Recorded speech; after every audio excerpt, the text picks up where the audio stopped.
భారత విప్లవోద్యమ నేత CPI ML party అగ్రనేత గోదావరి లోయ ప్రతిఘటన పోరాట నిర్మాత కామ్రేడ్ చంద్ర పుల్లారెడ్డి 41వ వర్ధంతి సభ రాజన్న సిరిసిల్ల జిల్లా శాంతినగర్లోని వరలక్ష్మి ఫంక్షన్ హాల్లో ఘనంగా నిర్వహించారు. ఈ సందర్భంగా ఏఎఫ్టీయూ రాష్ట్ర కార్యవర్గ సభ్యులు సోమిశెట్టి దశరథం మాట్లాడుతూ నిత్యం ప్రజా సమస్యలపై పోరాటం కొనసాగిస్తామని ఆయన అన్నారు.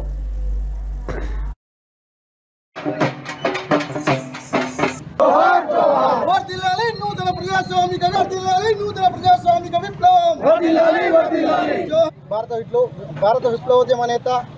సిపిఐఎంఎల్ పార్టీ అగ్రనేత గోదావరి లోయ ప్రతిఘటన నిర్మాత కామ్రేడ్ చంద్ర పుల్లారెడ్డి గారి యొక్క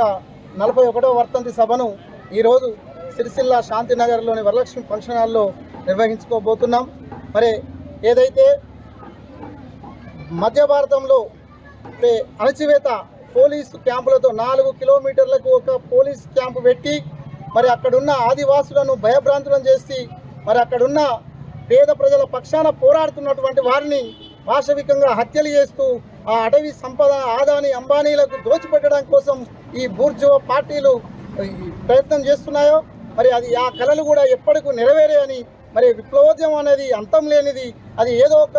రూపంలో రూపాంతరం చెందుతుంది తప్ప ఈ ఆదాని అంబానీలకు కట్టబెట్టే ప్రయత్నం